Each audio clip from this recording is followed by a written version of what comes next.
Bismillahirrahmanirrahim. Alhamdulillah wassalatu wassalamu ala rasulillah Muhammadin sallallahu alayhi wasallam wa ala alihi wa sahbihi wa man tabi'ahum bi ihsanin ila yawmiddin amma ba'd. Fa'udhu billahi minash shaitanir rajim. Bismillahirrahmanirrahim. Wa yawma ya'addu adh-dhalimu ala yadayhi yaqulu ya laytani ittakhadhtu ma'a ar-rasuli sabila ya waylata laytani lam attakhidh fulanan khalila لقد أضلني عن الذكر بعد إذ جاءني وكان الشيطان للإنسان خذولا. அன்பிற்கும் மிகுந்த மேன்மைக்கும் உரிய தஸ்கியாவின் தோழர்களே தோழியர்களே, அஸ்ஸலாமு அலைக்கும் வரஹ்மத்துல்லாஹி வபரகாத்துஹு. அல்லாஹு ரப்புல் ஆலமீன் தன்னுடைய திருமறையில் சூரா அல் ஃபுர்கானில் 27வது வசனத்திலிருந்து 29வது வசனம் வரை இந்த உலகத்தில் கெட்ட நண்பர்களை ஏற்படுத்தி கொண்டு அதனால் மறுமையிலே நஷ்டப்பட்டவர்கள் கியாமத்துடைய தினத்தில் தங்களுடைய நஷ்டத்தை, தங்களுடைய வேதனைகளை எவ்வாறெல்லாம் வெளிப்படுத்துவார்கள் என்பதை குறித்து அல்லாஹ் ரப்புல் ஆலமீன் கூறுகிறான். அல்லாஹ் கூறுகின்றான், வயௌம யஅல்லு ஸாலிமு, அநியாயம் செய்தவர்கள், தங்களுக்கு தாங்களே அநியாயம் செய்தவர்கள் மறுமை நாளில்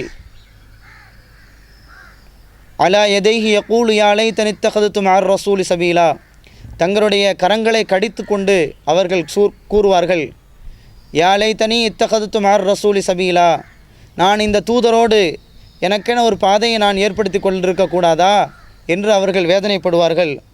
யா வைலதா லைத்தனி லம் அத்தஹித் ஃபுலானன் ஹலீலா, இன்ன நபரை நான் என்னுடைய தோழனாக நண்பனாக ஆக்கி கொள்ளாமல் இருந்திருக்கக்கூடாதா என்று அவர்கள் வேதனைப்படுவார்கள் என்று குறிப்பிடுகிறான்.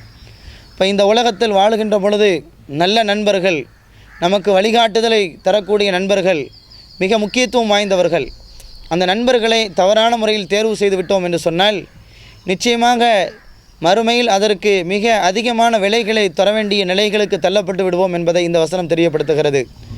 இந்த உலகத்தில் தவறான நண்பர்களை ஏற்படுத்தி கொண்டவர்கள் விசாரணையினுடைய நாளில் அல்லாஹுடைய சமூகத்திலே தங்களுடைய கரங்களை பற்றி கொண்டு தங்களுடைய கரங்களை கடித்து கொண்டு, இந்நாளை நான் ஏன் நண்பராக ஏற்றுக்கொண்டேன், என்னுடைய தோழனாக இவனை நான் ஏன் ஏற்படுத்தி கொண்டேன், அந்த தூதரோடு ஒரு நல்ல வழியை எனக்கென ஏற்படுத்தி கொண்டிருந்தால் எவ்வளோ நன்மையாக இருந்திருக்கும் என்று வேதனைப்படுவான். ஆனால் அந்த வேதனையினால் ஏதாவது நன்மைகள் ஏற்பட போகிறதா என்று சொன்னால் கிடையாது. எந்த புண்ணியமும் கிடையாது, எந்த பிரயோஜனமும் கிடையாது. எனவே இது போன்ற வேதனையிலிருந்து நாம் தப்பித்து கொள்ள வேண்டும் என்று சொன்னால் இந்த உலகத்தில் வாழுகின்ற காலங்களில் மார்க்கத்திற்கு உறுதுணையாக இருக்கக்கூடிய, அல்லாஹுடைய அச்சத்தையும் அவனுடைய மார்க்கத்தில் ஈடுபாட்டையும் நமக்கு உருவாக்கக்கூடிய நல்ல நண்பர்களை நாம் ஏற்படுத்தி கொள்ள வேண்டும். தவறான நண்பர்களுடைய சாகவாசத்திலிருந்து நாம் விலகி இருக்க வேண்டும் என்பதை இந்த வசனம் நமக்கு தெரியப்படுத்துகிறது. நல்ல நண்பர்கள் மறுமையிலே எப்படி அல்லாஹுடைய சமூகத்திலே கண்ணியப்படுத்தப்படுவார்கள் என்பதை அல்லாஹ் ரப்புல் ஆலமீன் சூரா அத்-துஹானில் குறிப்பிடும் பொழுது, அல் அஹில்லாஹு யௌமஇதின் பஅதுஹும் லிபஅதின் அதுவுன் இல்லல் முத்தகீன், இரண்டு நண்பர்கள் தங்களுக்கிடையிலே மறுமை நாளில் விரோதிகளாக இருப்பார்கள். இல்லல் முத்தகீன், அல்லாஹ்வை பயந்து கொள்ளக்கூடியவர்களை தவிர்த்து மற்றவர்கள் விரோதிகளாக இருப்பார்கள் என்று அல்லாஹ் சொல்கிறான். அப்போ உலகத்தில் வாழுகின்ற பொழுது யார் தக்வாவோடு வாழ்ந்தார்களோ அந்த தோழர்கள் மறுமை நாளில் அல்லாஹுடைய சன்னிதானத்தில் கண்ணியப்படுத்தப்படுவார்கள். யார் தக்வா இல்லாமல் இந்த உலகத்திலே நண்பர்களை தேர்ந்தெடுத்து கொண்டார்களோ அவர்கள் மறுமை நாளில் ஒருவருக்கொருவர் பகைவர்களாக எதிரிகளாக இருப்பார்கள் என்று அல்லாஹ் கூறுகின்றான். எனவே நல்ல தோழர்களை ஏற்படுத்திக் கொள்வது என்பது இந்த உலகத்திலேயும் நமக்கு பயனுள்ளதாக இருக்கும், மறுமையிலும் பயனுள்ளதாக இருக்கும் என்பதில் சந்தேகம் கிடையாது. நபி ஸல்லல்லாஹு அலைஹி வஸல்லம் அவர்கள் சொன்னார்கள், 7 நபர்களுக்கு அல்லாஹ் ரப்புல் ஆலமீன் மறுமை நாளில் நிழலே இல்லாத அந்த நாளில் நிழலாறுவதற்குண்டான வாய்ப்பை, அதிலேயும் குறிப்பாக அர்ஷினுடைய நிழலில் நிழலாறுவதற்குண்டான வாய்ப்பை தருகிறான். அந்த 7 நபர்களில் ஒருவர் யார் என்று சொன்னால், அல்லாஹ்வுக்காக வேண்டியே இணைந்து அல்லாஹ்வுக்காக வேண்டியே பிரியக்கூடிய 2 சகோதரர்கள், நண்பர்கள், அவர்களுக்கு அல்லாஹ் ரப்புல் ஆலமீன் அப்படிப்பட்ட வாய்ப்பை தருகிறான் என்று நபி ஸல்லல்லாஹு அலைஹி வஸல்லம் அவர்கள் கூறினார்கள். இந்த ஹதீஸ் புகாரியிலே பதிவு செய்யப்பட்டிருக்கிறது.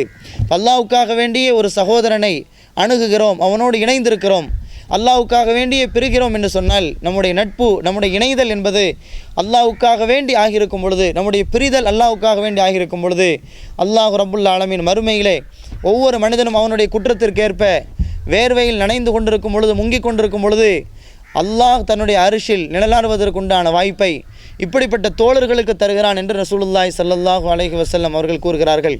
அதே போல அன்பிற்கினிய சகோதரர்களே, யார் தன்னுடைய அல்லாஹ்வுக்காக வேண்டி நேசிக்கப்பட்ட சகோதரனை சந்திப்பதற்காக வேண்டி செல்கிறானோ அவனை அல்லாஹ் ரப்புல் ஆலமீன் நேசிப்பதாக இன்னொரு ஹதீஸிலே பதிவு செய்யப்பட்டிருக்கிறது. எனவே நண்பர்களை தேர்வு செய்வது என்பது இஸ்லாமிய மார்க்கத்தில் மிக முக்கியத்துவம் வாய்ந்த விஷயம். ஏனென்று சொன்னால் தமிழிலே கூட சொல்வார்கள், பூவோடு சேர்ந்த நாரும் மணக்கும் என்பார்கள். அதே போல் நம்முடைய நண்பன் எப்படி இருக்கிறானோ அதே போலத்தான் நம்முடைய செயல் திட்டங்கள், நம்முடைய குணாதிசயங்கள், நம்முடைய பழக்க வழக்கங்கள் அமைந்துவிடும். நம்முடைய நண்பர்கள் தொழுகையாளிகளாக இருக்கிறார்கள், நோன்பு நோக்கக்கூடியவர்களாக, ஜக்காத்தை கொடுக்கக்கூடியவர்களாக, நல்ல குணங்களை மேற்கொள்ளக்கூடியவர்களாக, தர்ம சிந்தனை உடையவர்களாக, இரக்கமுள்ளவர்களாக இருப்பார்கள் என்று சொன்னால் அதே சிந்தனை நம்மிடத்திலேயும் உருவாகும். நம்முடைய நண்பர்கள் மோசமானவர்களாக இருப்பார்கள் என்று சொன்னால், தவறான மார்க்கத்தில் தடுக்கப்பட்ட விஷயங்களை செய்யக்கூடியவர்களாக இருப்பார்கள் என்றால் அந்த தன்மை நம்மிடத்திலேயும் பிரதிபலிக்கும் என்பதில் சந்தேகம் கிடையாது. இன்றைக்கு இஸ்லாமிய உலகத்தில் நாம் பார்க்கிறோம், எத்தனையோ இளைஞர்கள் மார்க்கத்திற்கு முரணாக மாற்றார்களுடைய கொள்கையை தங்களுடைய கொள்கைகளாக ஆக்கி கொண்டு செயல்படுத்துகிறார்கள்.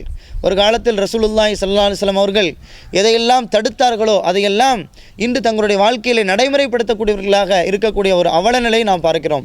இஸ்லாமிய இளைஞர்களில் பலர் தங்களுடைய கரங்களில் பேஸ்லைட்டை போட்டிருக்கிறார்கள். அதே போல் தங்களுடைய கழுத்துகளில் செயின்களை போடுகிறார்கள். கேட்டால் வெள்ளி செயின் தானே, வெள்ளி பேஸ்லெட் தானே, தங்கத்தை தானே பயன்படுத்தக்கூடாது, இதை பயன்படுத்துவதற்கு என்ன தடை இருக்கிறது என்று கேட்கிறார்கள்.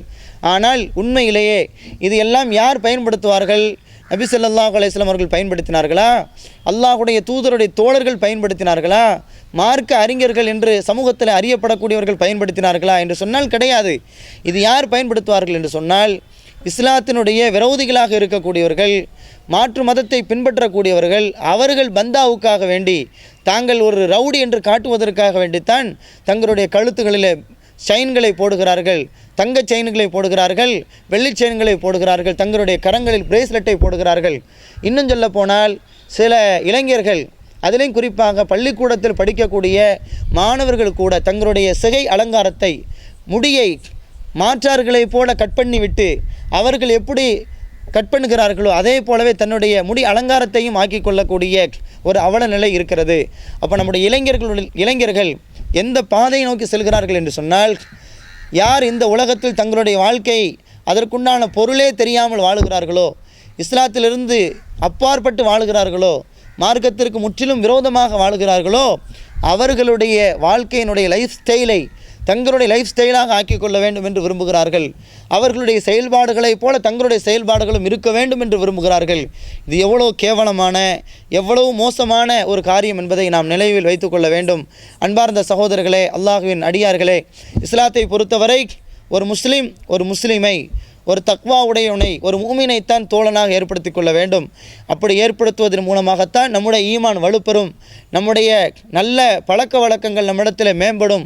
இன்னும் சொல்ல போனால் அல்லாஹ்வுக்கு ஒரு பொருத்தமான ஒரு வாழ்க்கையை நாம் வாழ முடியும். அதிலும் குறிப்பாக ஃபித்னாக்கள் அதிகமாக இருக்கக்கூடிய இந்த காலத்தை பொறுத்தவரை மீடியாக்கள் இஸ்லாத்தினுடைய கலாச்சாரங்களை குளிதோண்டி புதைக்க வேண்டும் என்று வரிந்து கட்டி கொண்டு வேலை செய்யக்கூடிய இந்த காலகட்டத்தில் முஸ்லீம்கள் தங்களுடைய ஈமானையும் தங்களுடைய இறையச்சத்தையும் பாதுகாத்து கொள்ள வேண்டும் என்று சொன்னால், மறுமை நாளில் அல்லாஹ்வுடைய திருப்தியை பெற்றவர்களாக அல்லாஹ்வை சந்திக்க வேண்டும் என்று சொன்னால் நல்ல நண்பர்களை, தோழர்களை நாம் உருவாக்கி கொள்ள வேண்டும். நபிகள் நாயகம் ஸல்லல்லாஹு அலைஹி வஸல்லம் அவர்களுடைய தோழர்கள் ஒரு காலத்தில் மிக மோசமானவர்களாக சமூகத்தில் அறியப்பட்டார்கள். அவர்களைப் போல குடியிலையும் மதுவிலையும் மாதுவிலையும் உழன்றவர்கள் கிடையாது என்று சொல்லக்கூடிய அளவிற்கு குடி கொடுக்கக்கூடியவர்களாக, பெண்களை மிக மோசமாக நடத்தக்கூடியவர்களாக, குழந்தைகளை உயிரோடு புதைக்கக்கூடியவர்களாக நபி ஸல்லல்லாஹு அலைஹி வஸல்லம் அவர்களுடைய தோழர்கள் இருந்தார்கள். அல்லாஹுடைய தூதருடைய நட்பு கிடைத்த பிறகு அவர்கள் எப்படி மாறி போனார்கள் என்று சொன்னால், அல்லாஹ் ரப்புல் ஆலமீன் ஒரு காரியத்தை சொன்னால் அதற்கு முற்றிலும் கட்டுப்படுவார்கள். எந்த மதுவிலை திளைத்திருந்தார்களோ அந்த மதுவை ஆறாக ஓடச் செய்தார்கள். எந்த பெண்களில் மூழ்கி இருந்தார்களோ அந்த பெண்களை ஏறெடுத்து பார்ப்பதற்கு கூட அவர்கள் முன்வரவில்லை, தயங்கினார்கள், தங்களுடைய பார்வைகளை தாழ்த்தி கொண்டார்கள். இன்னும் சொல்ல போனால் அவர்களிடத்தில் இருந்த கெட்ட பழக்கங்களை எல்லாம் குளிதோண்டி புதைத்துவிட்டு மற்றவர்கள் அவர்களை முன்மாதிரிகளாக, ரோல் மாடல்களாக எடுத்துக்கொள்ளக்கூடிய அளவிற்கு தங்களுடைய வாழ்க்கையை பரிசுத்தமான வாழ்க்கையாக அமைத்து கொண்டார்கள். அதனால தான் அல்லாஹ் ரப்புல் ஆலமீன் அல்லாஹும் அவர்களை பொரிந்து கொண்டதாக, அவர்களும் அல்லாஹுவை பொரிந்து கொண்டவர்களாக ஆகிவிட்டார்கள் என்று குர்ஆன் ஷரீஃபிலே பல்வேறு இடங்களில் ரப்புல் ஆலமீன் சொல்லித் தருகிறான். எனவே மிக மோசமானவர்கள் நல்லவர்களோடு இணையும் பொழுது நல்லவர்களாக மாறி போய் விடுவார்கள். நல்லவர்கள் தங்களுடைய அடையாளங்களை உதறி தள்ளிவிட்டு மோசமானவர்களோடு போய் சேர்ந்து விட்டார்கள் என்று சொன்னால் அவர்களுடைய ஈமான், அவர்களுடைய இரையச்சம் எல்லாமே பாழாகிவிடும். மறுமை நாளில் கைசேதத்திற்கும் வேதனைக்கும் உரிய ஒரு நிலைக்கு தள்ளப்பட்டு விடுவார்கள் என்ற கருத்தை அல்லாஹ் ரப்புல் ஆலமீன் குர்ஆன் ஷரீஃபிலையும் நபிகள் நாயகம் ஸல்லல்லாஹு அலைஹி வஸல்லம் அவர்கள் தங்களுடைய பொன்மொழிகளிலேயும் தெரிவித்திருக்கிறார்கள். அல்லாஹுடைய தூதர் சொன்னார்கள், ஒரு மனிதன் தன்னுடைய நண்பனின் கொள்கையில் இருக்கிறான். எனவே உங்களுடைய தோழர்கள் எப்படிப்பட்டவர்கள், யாரை தோழர்களாக நீங்கள் ஆக்கிக்கொள்ளப் போகிறீர்கள் என்பதை சிந்தித்து செயல்படுங்கள் என்று அல்லாஹுடைய தூதர் சொன்னார்கள். அதே உபதேசத்தை எனக்கும் உங்களுக்கும் நான் செய்து கொண்டு வார்த்தைகளை நிறைவுபடுத்துகிறேன். வாஹிரு தஅவானா அல்ஹம்துலில்லாஹி ரப்பில் ஆலமீன். அஸ்ஸலாமு அலைக்கும் வரஹ்மத்துல்லாஹி வபரகாத்துஹு.